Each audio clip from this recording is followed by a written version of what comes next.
If giants existed in the remote past, then Genesis 6:4 reads, "There were giants in the earth in those days." They must have had customs of their own that included religious practices and traditions, well worth knowing. Had they not been lost forever? Well, maybe not forever. Prehistory tells us all about the extinction of the dinosaurs and the unforeseen rise of brute man, the troglodyte, the Neanderthal, the Cro-Magnon, and then Homo sapien. The prehistoric record, like the Akashic record, offers evidence of much more than that. Records of giant beings and giant earthquakes, universal deluges, stupendous volcanic explosions, incredible conflagration, and tremendous meteoric impacts. These were terrestrial and celestial events of planet-encircling magnitude, all outlined in the psychological records of mankind, the individual subconscious or the collective unconscious. If there were humanoid creatures to witness such events and extinctions, they must have been traumatic in the extreme. The suggestion is that events of apocalyptic dimensions result in racial trauma, cultural amnesia, and individual denial, post-traumatic disorder brought about by apocalypses. I could imagine it would just be beyond maddening. There are rich, reoccurring individual references in fringe, ancient, and occult literatures to civilizations anterior to our own. These civilizations are generally described as seafaring societies with high degree of technological expertise that in some fields surpassed our own, as well as psychic attainments that beggar the imagination. I thought it said bugger the imagination. Shambhala, Mu, Lemuria, Atlantis, Avalon, Arcadia, Nuremberg. Their names resonate with the spirit and energy of poetry, of the cultures and societies that flowered in the distant past and then disappeared seemingly beneath the waters of the world. Fauna and flora, edifices and animals and early human beings, seemingly without leaving a trace. Like Debussy's Sunken Cathedral, the islet of Mount St. Michael, the menhirs of Karnak. They resonate in the human imagination. They are like dreams come true. Here we enter the realm of dreams. Did not Plato describe art as dreams for the waking mind? Canvas of the earliest days of Earth is in the dream screen of the psychoanalyst, and describing it might be what is called true dreaming or dreaming true. Dreams beget speculation, and speculation begets theories, which may or may not have an air of certainty about them. There is a heritage of speculation, semi-scientific, quasi-scientific, about the face of early Earth. This is the providence of the independent thinker, who plays in modern times the role of the savant or bard of old, the custodian of tradition, who entertains his fellow human being with the tribal lays. In our time, their tales shine with the veneer of science. One of the most influential independent thinkers of the modern period is Hans Horbiger, 1860 to 1931. The Austrian mining engineer who proposed his once popular cosmic ice theory. Horbiger undertook his work in earnest. He regarded himself as a genius, or at least he regarded his findings as the work of genius. Indeed, he had no false modesty, having once boasted that he knew he was right when I knew that Newton was wrong. In 1913, he advanced his theory of the frozen cosmos to the German publication of Gesamtcosmogony, written in collaboration with Philip Fothen. His book was widely reprinted, though curiously it never appeared in an English translation. There are two reasons why his work is of present-day interest. First, his philosophy is an instance of a theory contrary to fact, like the flat earth theory or the hollow earth theory. Second, it is an example of the occult thought that attracted the interest of the Nazi theoreticians and ideologues, especially Heinrich Himmler, who on behalf of the Third Reich incorporated the cosmic ice theory into Aryan science. For these reasons, its influence was initially limited to the German-speaking world. Indeed, the English-speaking world kept the cosmic ice theory at arm's length. In post-war years, it attracted the interest of a handful of dissident thinkers in England, and their interest sparked that of Seurat, who in turn kindled an interest in these ideas among the French-reading public. All in all, Seurat was the most respectable and the most prominent spokesman for such thought in any language, and they only one with an independent reputation as a writer and educator. Now, scanning down further on here, I noticed he's got this written, and you can easily, I'm thinking along the lines of Saturn theory, but Horbiger is the guy who's got the successive moons crashing into the Earth, his glacial cosmology. Apparently he must have been a German, and, but this is a pretty good little read here. This presents a new development, stimulating and provocative, of the theories advanced in a well-known series of books by H.S. Bellamy and Peter Allen. Like Mr. Bellamy and Mr. Allen, Professor Seurat accepts the glacial cosmology of Horbiger. Its theories of successive satellites crashing to the Earth, and subsequent global cataclysms. In these events, Professor Seurat argues, are to be found not only the origins of some of our major myths, Atlantis for example, but also an explanation of certain puzzling anthropological remains of superhuman size. Can it have been, he asks, the gravitation pull of our tertiary satellite induced both gigantism and longevity? If so, what happened after the subsequent catastrophe? During a golden age, can ordinary men have walked the earth under the benevolent tutelage of good giants? And did these good giants degenerate into the ogres of legend? The answers suggested by Professor Seurat created wide interest when the book was first published in France. I read it, wrote M. Jean Cocteau, with much more than my eyes alone. In this country, too, where Professor Seurat's work is almost equally well known, Atlantis and the Giants will be recognized as a notable contribution to Horbigerian literature. In one of Horbiger's books, I do believe he's got live fish falling from the sky, and lo and behold, it even happens to this day.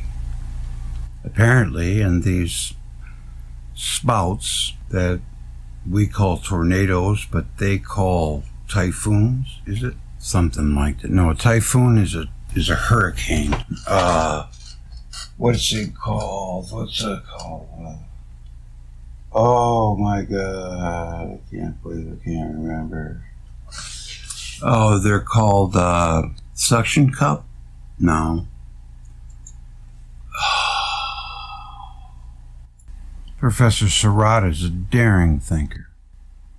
Impatient of provisional conclusions, all his books from the philosophical dialogues, written when he was a young man, to that very remarkable book founded on personal experience, The End of Fear, show the same exciting quality in his latest volume, which has created wide interest in France. He develops the glacial cosmology of the Austrian scientist Horbiger and his followers, Mr. H.S. Bellamy and Peter Allen. His theory replaces the picture of a slow and humdrum evolution of the Earth by a violent and cataclysmic one. It describes terrestrial ages in which 3 moons in succession revolve so close to the Earth that, to quote Professor Surratt, they outshone the Sun, being very much larger, and later circled the Earth several times a day. Well, now, you know, we could just replace those moons for planets, because, like Ramon said, they're going to have an uplifting effect on the Earth. All of a sudden, everything's going to be a lot lighter, people are going to grow a lot bigger, animals, and later crashed on the Earth and destroyed all nations. The attraction exerted by these moons was so great that it gathered the waters of the Earth into a great bulge around the equator. That would be the Absu, I would imagine. Professor Surratt believes that they brought 2 golden ages to mankind. For he holds that man was not born until toward the last phase of the second moon. Perhaps 15 million years ago. Perhaps 15 million years ago. During first and the second golden age, high civilizations existed, fostered by benevolent moons. So this would be our 3rd time around. I've heard that before. Then the moon crashed, and the piled up waters at the equator poured north and south, inundating islands and continents. It was on an Earth left by the territory catastrophe that our own modestly attractive moon rose. Horbiger's theory of glacial cosmology is not officially accepted by scientists. Yet the Horbigerian theory does seem to give a reasonable explanation for more things than the official one. For instance, the gigantic plants and the huge fossilized animals. Professor Surratt points out that an organism plant or animal buried normally today does not fossilize. It rots away. Fossils must have been formed by extraordinary pressures, such perhaps as the crash of a moon. And there are the stories, records, Professor Surratt would call them, of a giant race. He believes that the giants really existed, and he has an ingenious explanation for them.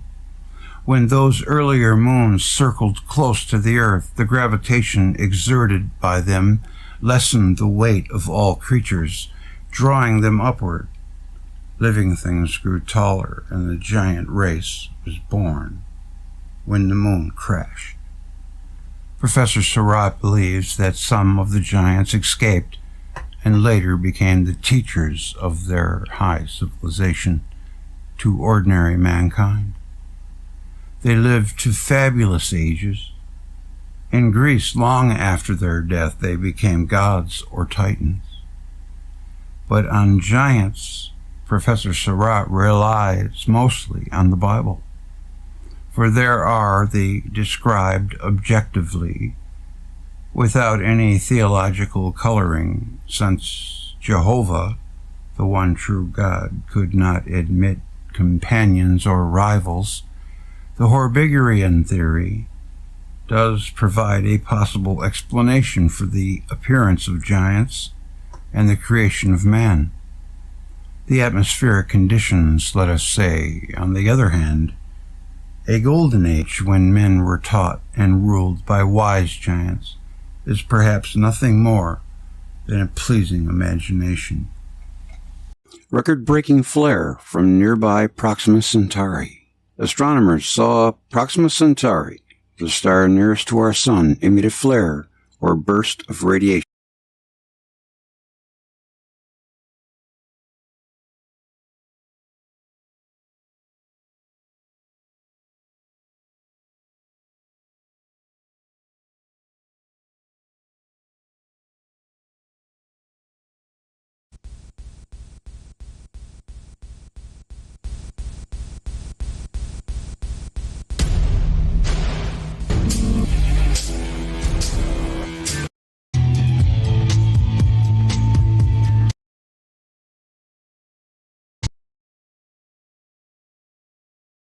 I was just itching to know what that was. I'm like, what is that? Now I know what it is. Well, I guess it's about that time for me to pack it in for the night. I'm going to come out and say hello to you. There you are. All right, let me get you on TV. Please. There you are. Hello. Hey, we're doing all right. What is it? It's 8:05 a.m. on Sunday.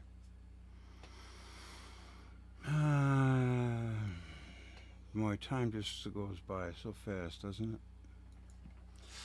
We got to say hello to Nick. Hi, Nick. Great job with the video with Ramon. I enjoyed it immensely. Alchemy 88. Good to see you. You've been here for a while. Grouch is still here. All right. Abel, Matthew. Good to see you. Good to meet you. I don't know if I've met you before. Who else? Grouch, I've already named. Abel, you guys are getting into a nice conversation, it seems. E3 Real Warrior. Hello. How are you? Just come to pay my respects, and going to be closing out. Probably just play another quick audio or a song and just log off, because it's storming like mad here. We've been going for quite a long time. Got a good show in. I had a great time. Getting a little tired. So Sticky Marks, Jasper. Okay, I guess that's it. Ian Barber. Alright, just want to make sure I don't forget no one. Okay, Alchemy, hello. How are you? Yeah, I know. I like that. You guys are always... Hey, NDH, what's up? Hidden Nugget. Good coffee. Oh, man, that's what I want to go. Maybe I'll get a second win. Steven, hi. How are you? Remember, did you ever... I don't know, you'd have to be a SpongeBob fan. I mean, I was watching them with my kids when they were little. They had an episode. It was called Normal. Hi, how are you? And, you know, he smooths out. He gets perfect teeth. Everybody ends up hating him. They want him to go back to be his kooky self. That was one of the best ones I've ever seen. Yeah. Oh, you're welcome, Stephen. And, you know, it's funny because it was made for kids, but also adults. And they would go over the kids' heads. That was real clever, that guy. Yep. So, all right, folks. Well, I had a great time for you tonight. You're welcome. And thank you for coming. Wouldn't be anything without you guys. So, I'll say goodnight. And I'll be coming out with some good Velikovsky very soon. All right. I'll see you later. Take care.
Just to be by your side. You know I was constantly on my mind.